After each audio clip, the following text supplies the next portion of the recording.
Bismillahirrahmanirrahim. Alhamdulillahirabbil alamin. Allahumma shalli wa sallim ala sayyidina Muhammad wa ala sayyidina Muhammad. Nawaina biftitahil darsa mithla nawahu ahluna wa aslafuna wa ajdaduna wa qauna salihun.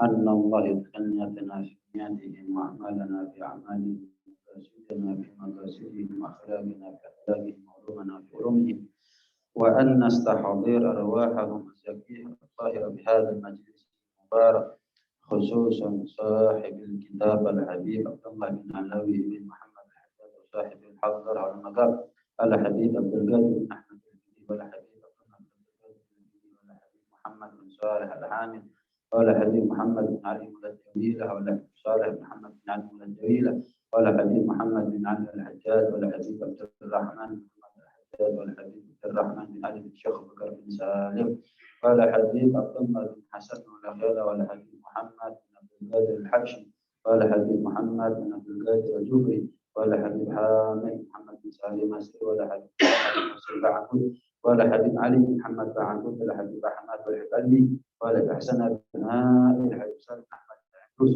والحبيب أحمد بن أنيس بن حسن الشهاب الدين والحبيب علي بن سكاب والحبيب شيخنا السكاب والحبيب عبد القادر بن السكاب وسادة الأجداد والحبيب عبد الرحمن بن عبد القادر السكاب والحبيب حسن بن عبد والحبيب زكاة بن أحمد زكاة والحبيب عبد الله بن بكر الشيخ بكر بن سالم والحسين بن عبد الرحمن بن عبد والحبيب محمد بن عبد الشيخ عبد الله بن عبد والأولياء التسعة والجامع بهذه البلدة وجميع ساداتنا العلويين وما وعمر هذا المكان سادة الملاحقة ووالدنا ووالدكم ووالدنا ووالدكم وفروعهم أن الله يؤذي درجاته في الجنة ويكثر مثوباتهم ويضاعف حسناتهم ويحفظنا بهم ويعيد عليهم بركاتهم وأسرارهم وأنوارهم وعلومهم ونفحاتهم في الدنيا والآخرة بسر أسرار الفاتحة. أعوذ بالله من الشيطان الرجيم. بسم الله الرحمن الرحيم. الرحمن الرحيم. اهدنا الصراط.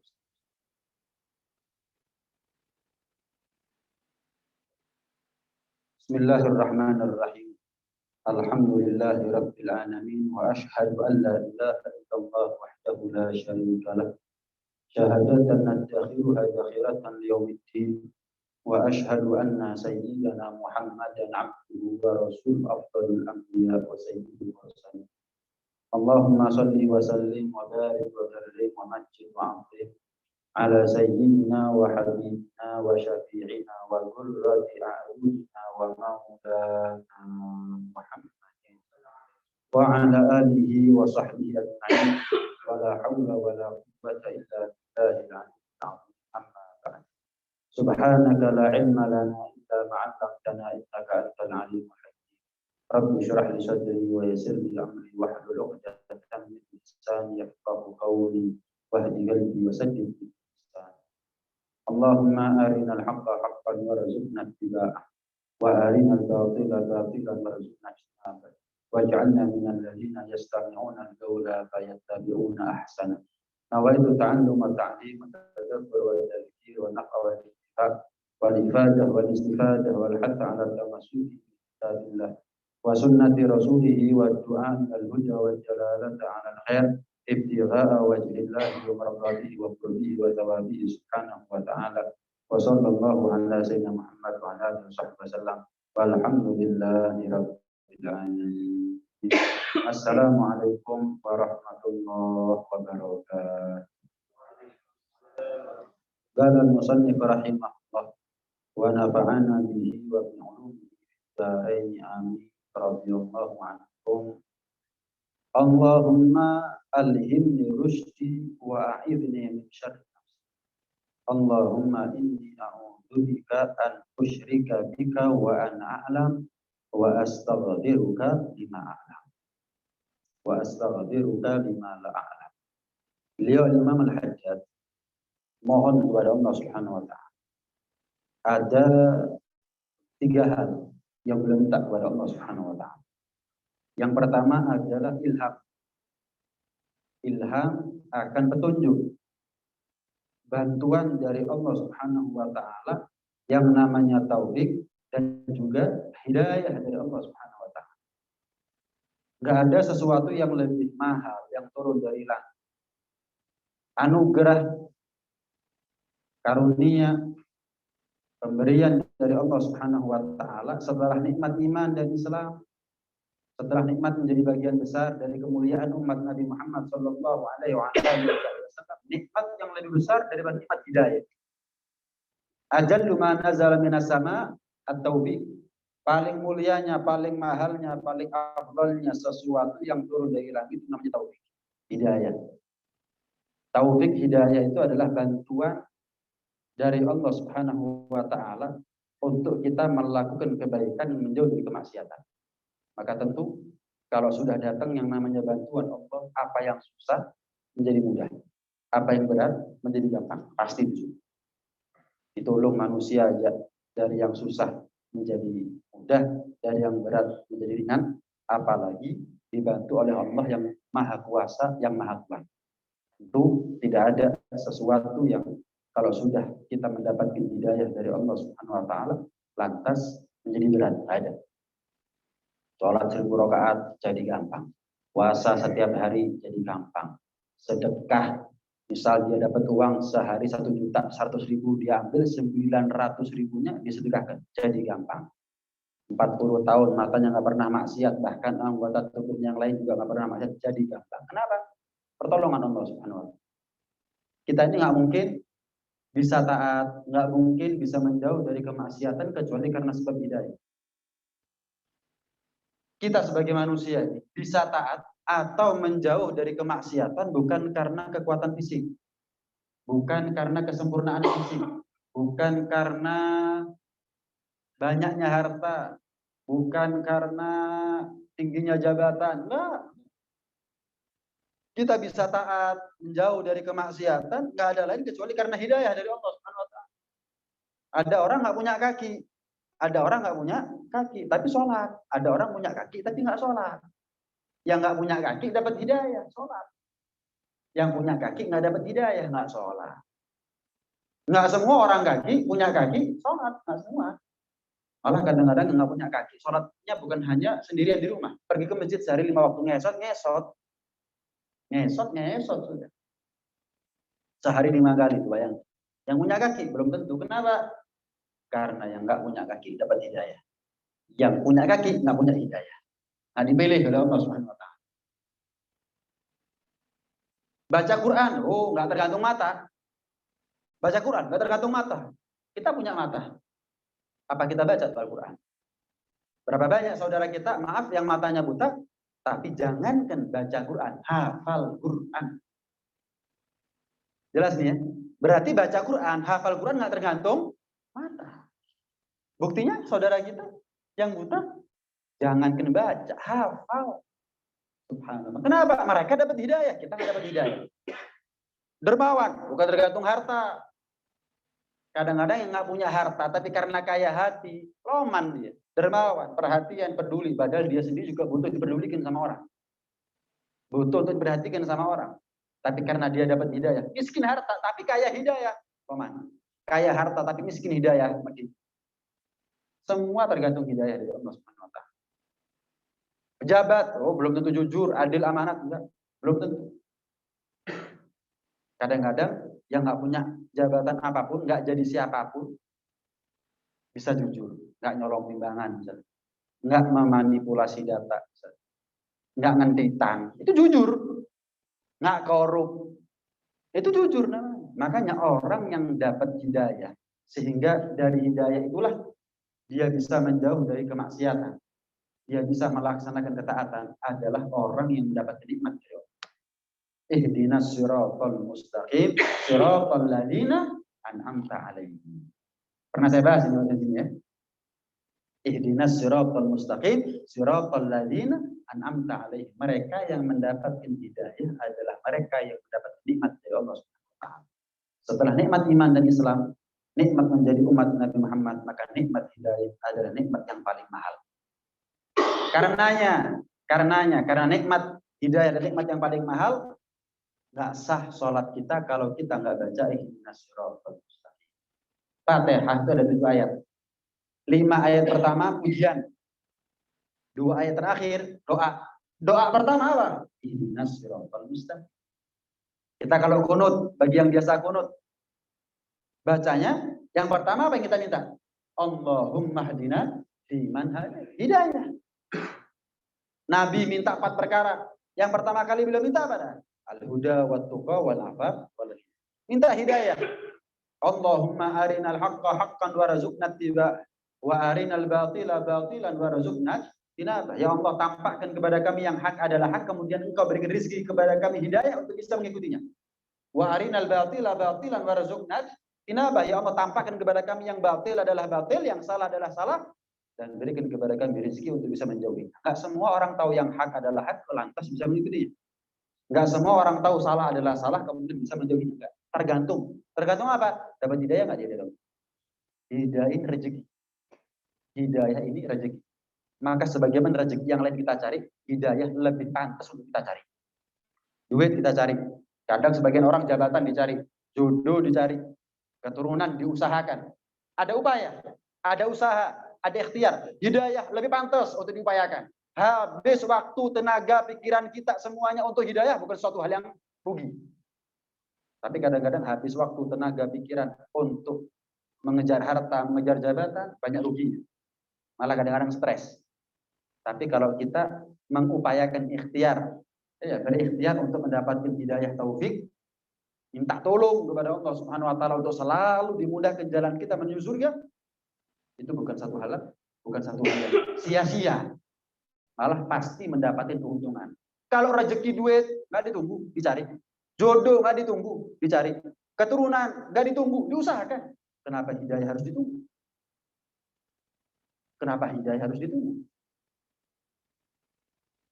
Pilih mana? Hidayah apa duit? Duit aja dicari kok. Hidayah. Karena kita sendiri yang milih. Hidayah apa duit? Hidayah. Kalau duit aja kita cari, hidayah. Berarti pantas untuk dicari. Kenapa? Karena dari hidayah kita bisa masuk surga, bukan karena duit. Bukan karena duit. Bukan karena harta. Bukan karena tingginya jabatan. Jenderal bintang 4. Belum tentu masuk surga. Kita bukan siapa-siapa. Mungkin masuk surga. Kenapa? Mungkin kita dapat hidayah, yang jenderal belum tentu dapat hidayah. Ya, surga tidak dinilai daripada pangkat, harta, dunia, isi garasi, isi lemari. Seberapa kaya kita dapat hidayah. Nih, surga harapan kita. Harapan kita adalah surga. Surga, mahar. Ada maharnya surga itu, nggak gratis. Apa maharnya? Husnul khotimah. Mati dalam keadaan baik. Mati itu nggak ada 2. Nggak ada 3, cuma 2. Kalau nggak baik, buruk. Kalau nggak husnul, suul. Nggak ada. Matinya nggak husnul, nggak suul. Nggak ada. Pasti sudah. Mati kalau nggak dalam keadaan taat, ya mati dalam keadaan maksiat. Mati dalam keadaan ingat kepada Allah, ataukah mati dalam keadaan lupa dari Allah Subhanahu wa taala. Jelas. Maharnya surga, husnul khotimah. Maharnya husnul khotimah ada. Apa? Istiqomah. Yamutul mar'u ala ma'asya alaih. Seseorang itu mati tergantung kebiasaan hidupnya. Kita kadang-kadang melihat ada orang mati. Husnul khotimah. Wah, Masya Allah ya, fulan itu meninggal husnul khotimah. Amalan terakhirnya baca Quran. Kepingin nggak kita mati baca Quran? Kepingin. Pulang baca Quran nggak? Itu gambaran. Kita kadang-kadang melihat ada orang punya mobil bagus. Aku iso asing. Wah, saya akan berusaha sedemikian rupa punya mobil sebagus dia, atau kalau perlu lebih bagus. Rumah, enggak melihat tetangga dibangun renovasi, Masya Allah rumahnya bagus. Iso aslinya aku. Tak nabung mulai sekarang. Saya akan punya rumah sebagus dia atau lebih bagus dari dia. Ada doa, usaha, dan ikhtiar. Kan begitu ya. Husnul khotimah, kenapa cuma kepingin? Kenapa cuma doa? Kenapa cuma harapan? Kenapa nggak diupayakan? Kenapa tidak diusahakan? Ngelihat rumahnya orang, kepingin punya doa usaha. Ngelihat mobilnya orang, kepingin ada doa dong. Ngelihat orang husnul khotimah, ngotot. Standar ganda nih. Harapannya surga, dari mobil itu surga. Dari rumah itu surga. Dari hidayah. Melihat ada orang mati husnul khotimah, iktikaf di masjid. Pasti kita kepingin meninggal di masjid. Pasti sudah. Siapa yang nggak kepingin? Cuman setelah itu kita masuk masjid nggak. Nah, itu gambaran. Dunia kita kejar. Bersaing. Tapi kalau untuk husnul khotimah kepingin. Toh. Kata seorang ulama, kalau ada orang menyaingi kita dalam urusan dunia, untuk direken. Tapi kalau ada orang menyaingi kita untuk nyelip kita nanti di surga, rekenen. Jangan mau diselip surga. Disi-disian. Tapi kalau urusan dunia, kamu. Saya ngatur Gusti Pengiran lah, kan sugi, ada kakak, ya, sudah pernah kita bahas. Selesai. Tenang aja urusan dunia ini. Ya, gedung-gedungnya kita urusan dunia, nggak ada sugi. Kita berpaling, noleh dari dunia. Bukan noleh ke dunia, berpaling dari dunia, noleh dari dunia, nggak buat kita melarang. Nggak ngefek itu semuanya. Punya, nggak punya, sama. Saya tanya. Anda punya uang 1.000, sama kehilangan uang 1.000. Sama enggak? Sama. Bingung. Enggak. Dikasih uang 1.000 sama orang. Seneng. Biasa. Kehilangan uang 1.000. Kenapa? Karena 1.000 bagian daripada dunia cuma di tangan, nggak sampai di hati. Ditaruh cuma di tangan, nggak sampai di hati. Duwe ya alhamdulillah, kan duwe ya kamu. Kenapa 1.000? Sama, mau 1.000, 100.000, 1 juta, dunia besarnya jangan ditaruh di hati. Cukup di tangan. Duwe kan duwe bodoh. Duwe alhamdulillah, kan duwe kamu. Selesai, itu urusan dunia. Itu urusan dunia. Permasalahannya dunia ini yang sering membuat orang itu tercegah dari hidayah Allah Subhanahu wa taala. Nggak mau sholat karena dunia, nggak puasa karena dunia, buka auratnya, bahkan menjual harga dirinya, mempertontonkan aurat tubuhnya karena dunia. Nggak ada lagi. Mana ada orang mau melakukan itu karena hisab? Ada, karena dunia. Ada harapan yang dia cari, ada target yang dia cari. Dari nggak sholatnya dia, dari nggak puasanya dia, dan seterusnya. Ada bagian dunia yang dia harapkan itu ada. Makanya kalau rezeki yang lain kita cari, maka hidayah lebih pantas kita cari. Jelas ya. Rasulullah Shallallahu Alaihi Wasallam pernah bersabda begini, Inna li rabbikum fi ayyami dahrikum lanafahat.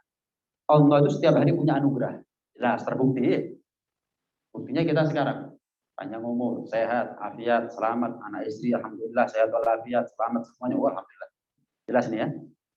Setiap hari Allah punya pemberian anugerah karunia. Ala inna li rabbikum fi ayyami dahrikum lanafahat. Ala fata'arradu lah. Kata Nabi apa? Jemput hidayah dari Allah. Cari anugerah dari Allah. Jangan pasif, jangan ditunggu. Cari. Untuk nafahat, hidayah, anugerah, kepentingan akhirat, hajat akhirat, cari, kata Nabi. Inna li rabbikum fi ayyami dahrikum lanafahat ala fata'arradu lah. Barangkali, kata Nabi, sekali-kalinya kalian cari hidayah, dapat hidayah, kalian mati, nggak celaka selamanya. Hari. Begitu taat, mati. Husnul khotimah. Selesai sudah. Mungkin saya pernah cerita di sini. Di Australia itu ada seorang mu'alaf. Ada seorang perempuan kerja di bar. Pramusaji. Wah, pakaiannya, pergaulannya, kebiasaan hidupnya, luar biasa. Pulang menjelang pagi, jam 5 atau jam setengah 6, menjelang pagi. Oh, namanya bar. Pagi itu tuh, tengah malam buka sampai subuh. Pulang. Ketika pulang di tengah jalan, dia melihat ada seorang, ya ada perkumpulan pengajian muslimah. Nggak banyak. Mungkin 5 orang misalnya. Penasaran, ngoping. Perempuan, ngoping. Ternyata yang dibahas adalah bagaimana perempuan itu dijaga kehormatannya dalam Islam. Dijaga kehormatannya dalam Islam. Dia mikir, kok hebat ya orang Islamnya. Apa yang dimakan, lihat. Apa yang dia pakai, lihat. Apa yang harus dia lakukan, diatur semua. Kok hebat ya orang Islamnya. Perempuan, seperti ratu perempuan dalam Islam. Ratu gimana? Lebih sering di istana apa di pasar? Ya tuh perempuan dalam Islam itu lebih baik di rumah. Rumahnya, miniatur surga bagi perempuan muslimah itu adalah rumahnya. Isok ngurumat. omah sak isini, ya anaknya, ya suaminya, surga bagi dia. Apa nggak boleh? Ratu keluar dari istana? Oh boleh, tapi lebih banyak di istana daripada di luar istana. Namanya ratu. Perempuan muslimah juga begitu. Lebih baik banyak di rumah daripada di luar rumah. Nggak keluar kecuali untuk kepentingan akhirat. Kenapa? Urusan dunia udah dihandle sama suami. Selesai. Ratu gimana? Diatur pakaiannya. Iya. Anda boleh cek di Google atau di malah video itu bentuknya di YouTube. Ini Raja Austria tahun berapa? Subhanallah. Istrinya kadaran. Tertutup. Ketika ditanya diwawancarai, kenapa? Lah bojoku, bojone rojo delok ambek rakyat.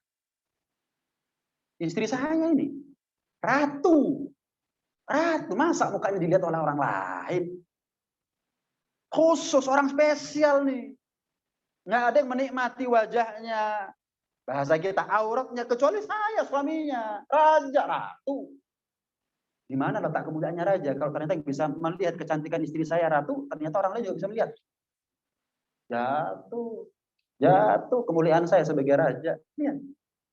Non muslim atas dasar logika, bukan atas dasar iman. Lah kita ini sudah punya iman, tapi logika nggak dipakai.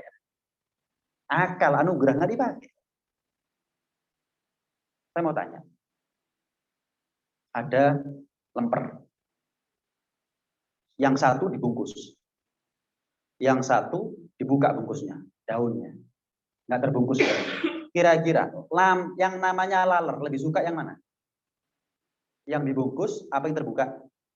Sudah. Ngerti nggak di sini? Perempuan yang tertutup auratnya, insya Allah dapat laki-laki yang baik. Bukan laler, tertutup kok. Jelas ya?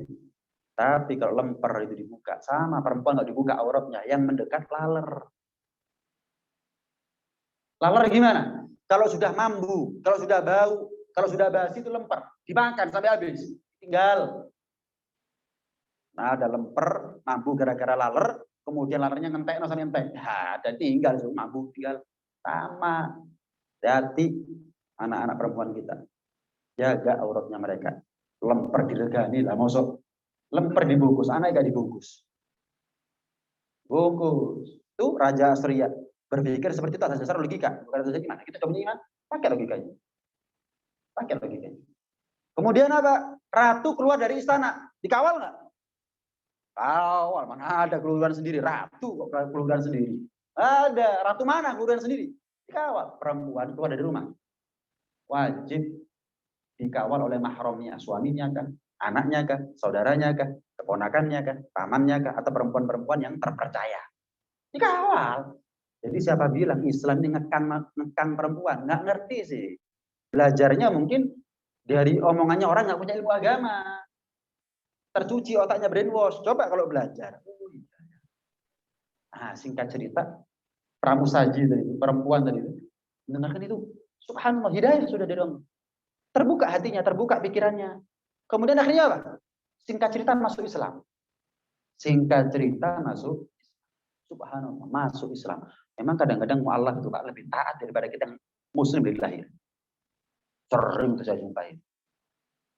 Kalau sholat nangis. Kita ini mulai lahir nggak pernah nangis kalau sholat. Mu'alaf itu. Misal sekarang perang melawan Yahudi misalnya, orang kafir. Mu'alaf siap, kita mikir ya anakku, cucu, omaku. Wah, luar biasa kadang-kadang. Salut saya kadang-kadang. Imannya luar biasa. Tok, cadaran ini perempuan. Bukan cuma kudungan tok masuk Islam tok, cadaran. Kenapa? Itu yang membuat dia masuk Islam. Perempuan dihormati, diregani, dihargai dalam Islam. Itu yang membuat dia masuk Islam. Akhirnya dia merubah penampilannya total pakai cadar. Tertutup. Dia berhenti otomatis dari kerjanya. Tahu nggak yang terjadi? Seminggu kemudian meninggal dunia. Allah. Yang saya tangkap, Allah nggak ridho setelah dia memeluk agama Islam lama-lama dalam fitnahnya di Allah nggak ridho. Cukup seminggu ya, cukup. Yo, kok kira-kira. Mu'alaf itu seminggu. Kan menjemput hidayah itu. Begitu dapat hidayah, nggak celaka selamanya juga. Husnul khatimah meninggal. Subhanallah. Subhanallah. Jangan ditolak hidayah dari Allah Subhanahu wa taala. termasuk duduknya kita saat ini adalah cara, skenario, setting cerita dalam kehidupan kita, dalam surat takdir kita, untuk bagaimana kita dipilih. Termasuk di antara mereka, alladzina an'amta alaihim. Alladzina an'amta alaihim. Jelas ya. Dunia seringkali menjadi faktor terbesar, orang itu lupa untuk menjemput. Padahal hidayah lebih penting. Saya mau tanya, apakah dunia bisa membeli hidayah? Nah, berarti dunia itu, hidayah itu lebih mahal daripada dunia. Ya ada. Buktinya, dunia tidak bisa membeli hidayah. Apakah dunia bisa membeli surga? Semakin kaya, semakin masuk surga, berpotensi masuk surga. Dunia tidak bisa membeli surga. Yang bisa membeli surga adalah hidayah. Berarti hidayah lebih mahal daripada dunia. Nah, kenapa yang dunia kita cari, yang lebih mahal nggak kita cari? Kaya, tapi pasif daripada hidayah. Nak nyari hidayah. Akhirnya matinya su'ul khotimah waliyadzubillah. Maka matinya dia adalah akhir dari kenikmatan dunianya. Awal dari kesengsaraan nerakanya. Mati su'ul khotimah. Miskin, nggak punya apa-apa. Tapi aktif mencari hidayah. Sholat, puasa, zakat, haji, pengajian ini. Miskin. Taat tadi sama Allah. Aktif dalam nyari hidayah. Sampai matinya husnul khotimah. Maka matinya dia adalah akhir dari kesengsaraan dunianya. Awal daripada kenikmatan surganya. Beruntungnya orang sudah kaya, aktif cari hidayah. Sampai akhirnya matinya husnul khotimah. Maka matinya dia adalah perpindahan. Dari kenikmatan dunia menuju kenikmatan surga. Pindah dong. Dari kenikmatan yang satu kepada kenikmatan yang lebih. Apes-apesnya orang. Maaf, salah wis melarat, gak duwe apa-apa, nenes. Gak sholat, gak puasa. Na'udzubillah min dzalik. Sampai akhirnya matinya su'ul khotimah. Maka matinya dia adalah perpindahan dari kesengsaraan dunia menuju kesengsaraan neraka. Apa sih artinya dunia ini? Seluas apapun rumah yang kita punya, ujung-ujungnya kuburan. Kendaraan kita mahal, limited edition, seluruh dunia, miliaran manusia, cuman yang punya 10. Kita punya, ujung-ujungnya keranda, paling banter ambulan. Bukan mobil itu yang kita pakai untuk ngantar ke kuburan, kerondo, malah ambulan, bukan miliknya kita itu. Ambulan itu, motorin uang malah tinggal. Baju import dari Milan, dari Paris. Kapan mati? Kapan? Ada orang mati karena dia kaya, kain kafannya dari Milan, dari Paris juga. Import juga. Ujung-ujungnya apa sih dunia ini? Kapan? Keranda, kuburan. Oh, relasi orang-orang kuat. Orang-orang terkenal. Luar biasa. Presiden kenal, raja kenal, Perdana Menteri kenal, semuanya kenal dia. Oh, isi HP-nya orang-orang top. Orang-orang top. Twitternya centang biru semuanya. Kenal semua dia. Kalau sudah mati, relasinya dia terakhir adalah cacing tanah sama kecoa. Mari, ikut dunia. Isi kudunya. Itulah dunia. Nggak lebih daripada itu. Makanya ada video beberapa waktu yang lalu sempat viral. Sempat viral. Kejarlah dunia. Kalaupun dapat, pasti nggak banyak. Kalaupun banyak, pasti nggak puas. Kalaupun puas, pasti nggak selamanya. Soge modeli opo, menikmati mari. Selesai sudah. Amat. Cari surga. Kalau dapat, sudah banyak. Nggak ada barang sedikit di surga. Sudah banyak, puas. Nggak ada orang masuk surga nggak puas. Sudah puas selamanya. Nggak ada orang masuk surga kemudian keluar, itu nggak ada. Masuk neraka keluar ada. Tapi kalau masuk surga terus keluar, nggak ada. Salah wasis. Selama-lamanya itu. Karena itu mustahil kita husnul khotimah kalau tidak diawali oleh hidayah. Mustahil. Kita kalau cari surga, pastikan nggak bertambah umur kita kecuali tambah hidayah dari Allah Subhanahu wa taala. Pastikan. Setiap saat. Nyari duit. Gampang apa susah? Mau kaya nih kita, mau kaya. Gampang apa susah? Susah. Kalau gampang sekarang Kepingin kaya, besok kaya, langsung. Tapi kalau menjemput hidayah, masa susah? Enggak. Mulut, diem. Nyebut. Astagfirullah. Jemput hidayah itu sudah. Dia selangkah lebih maju di surga itu sudah. Selangkah lebih jauh daripada neraka. Selesai. Selesai. Ada jumatan kota amal misalnya.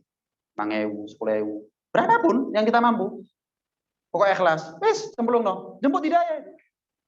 Jemput hidayah. Kapan mau taat sudah mikir. Maksiat mikir. Kita enggak maksiat enggak mikir kapan taat? Ya apa ya? Ya apa ya? Mau taat kok. Masuk ini surga. Kalbu apa gak ya? Surga ditawani surga. Kalbu apa gak? Lha ya apa sih? Ngerokok gak mikir, nyemplung, mejub.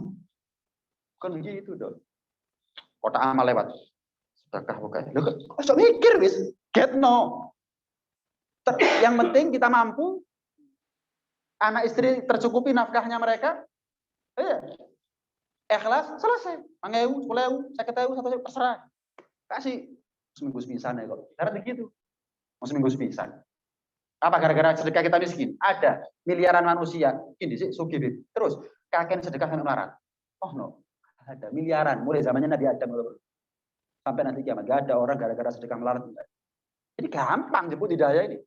Menjauh dari neraka, maju ke berat surga, gampang. Jemput hidayah. Mulut diem. Istighfar. Mata merem, tapi nggak ngantuk. Buka Quran. Walaupun 1 ayat, 2 ayat, 7 ayat, 10 ayat, berapa menit?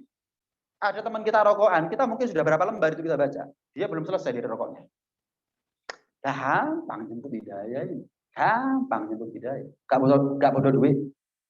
Nggak ngeluarkan keringat. Sholat, bodoh duit, enggak. Ngeluarkan keringat, enggak. Capek, enggak.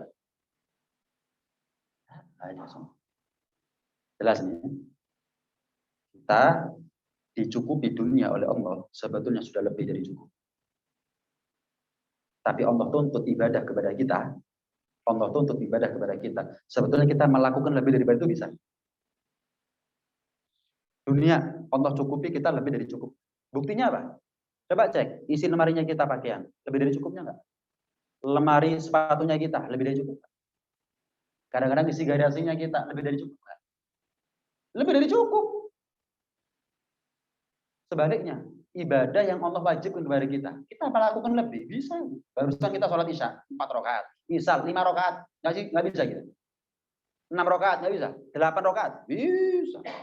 Nah, karena itu jangan sampai dunia yang sudah dicukupi lebih-lebih oleh Allah menjadi faktor terbesar yang membuat kita malas untuk ibadah. Keliru. Dunia ini sudah lebih dari cukup sebetulnya. Wis, percayalah sama Allah. Buktinya kita sampai sekarang nggak mati kelaparan. Anak kita, istri kita juga masih sekolah dan seterusnya. Wis. Tinggal bagaimana kita upayakan kemampuan kita untuk lebih taat dan beribadah kepada Allah. Kenapa Allah wajibkan kepada kita sesuatu yang kita melakukan lebih daripada itu bisa. Maka optimalkan. Maka optimalkan, maka maksimalkan. Itu hadirin. Hadirat Allah Subhanahu wa taala bertahap ya, bertahap. Bertahap ada 3 doa di situ. Yang pertama tentang hidayah, yang kedua tentang bagaimana Al-Imam Al-Haddad minta perlindungan daripada nafsunya beliau sendiri. Termasuk kita sudah kita bahas masalah nafsu. Insya Allah di pertemuan yang akan datang kita bahas tentang bagaimana ikhlas. Bagaimana pentingnya kita ikhlas. Ikhlas ini berkaitan sama niat. Niat adalah fondasi. Bagaimana mungkin ada bangunan yang kuat kalau dibangun di atas fondasi yang rapuh. Sama niat, keikhlasan itu adalah merupakan fondasi daripada sebuah amal. Makanya dikatakan innamal a'malu binniyat. Amal semuanya sah nggak sahnya tergantung niat. Wa innamal likulli imri'in ma nawa. Apa yang dia kerjakan daripada ketaatan, banyaknya pahala yang dia dapat tergantung niatnya. Semakin kaya niat, semakin banyak pahalanya. Begitu juga dengan kemaksiatan, semakin banyak niatnya dia dalam keburukan, semakin besar dosanya. Allah. Mudah-mudahan Allah tetap berhidayah buat kita. Alhamdulillah. Mas apa namanya? Mas David. Dari mana aslinya Mas? Gadang. Masya Allah. Malang ya. Gadang yang berapa ini? Loh, kenal Anta? Oh, kurang tahu. Asli situ apa? Oh, mendatar. Aslinya? Sumatera, Anda. Berapa tahun sudah di Malang nih? Mas David nih. Dari SMP ya, sama keluarga dari sini. Masya Allah. kerja di hotel. Nah, Syafin enggak ini. Ini mau syahadat. Ada cerita nggak di balik kenapa Mas David ini kok mau masuk Islam?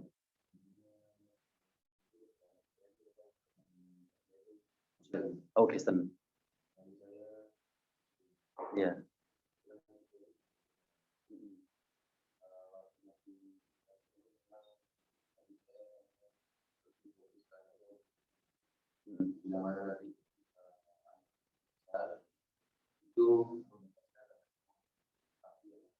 Oh gitu.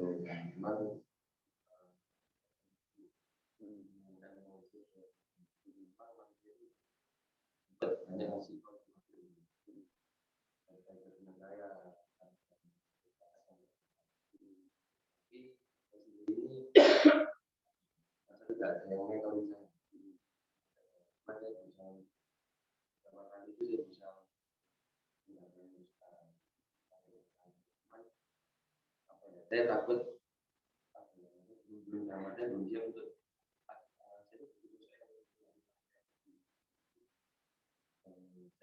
mengalami pakainya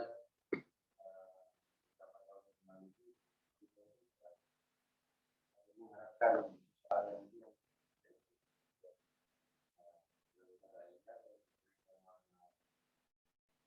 kalau bisa ya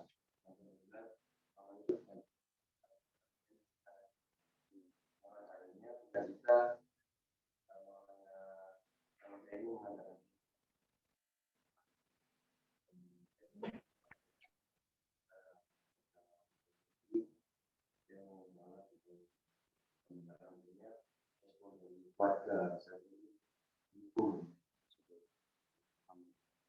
ayo, bismillah. Alhamdulillah. Tambah dulur. Mudah-mudahan menjadi keluarga dunia akhirat. Sampai di surga insya Allah. Amin ya rabbal alamin. Syahadat dulu Mas ya. Pastian ya, syahadat dulu ya. Ya. Pakai mic enggak? Langsung kan? Mas. Kan dituntut kan?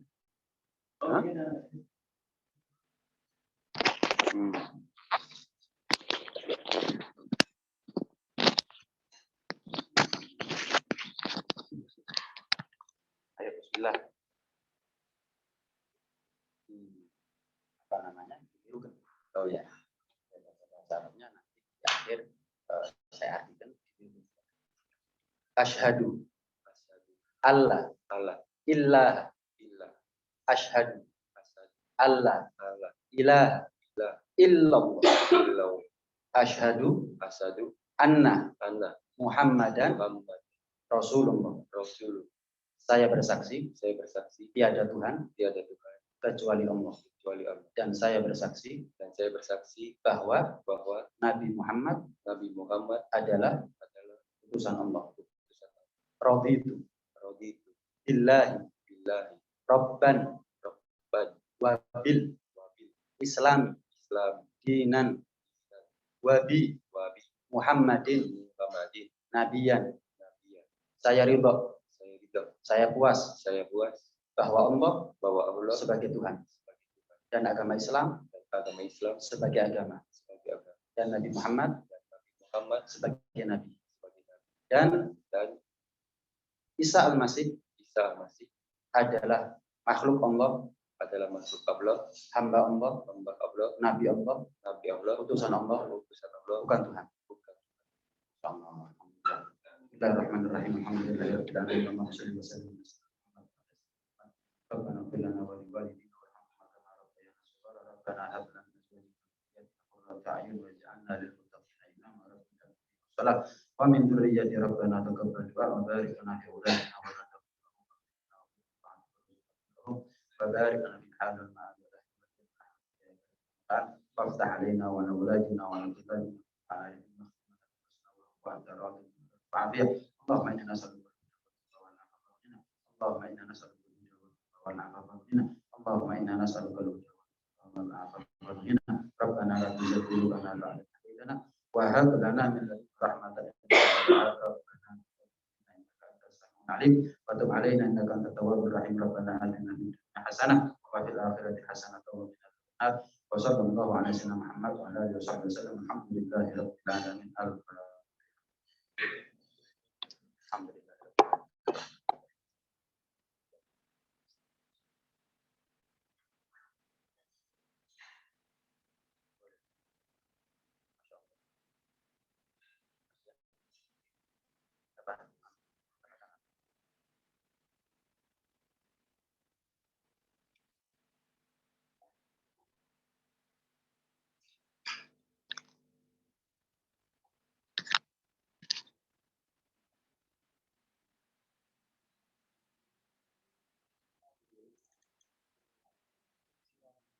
Saksi aja.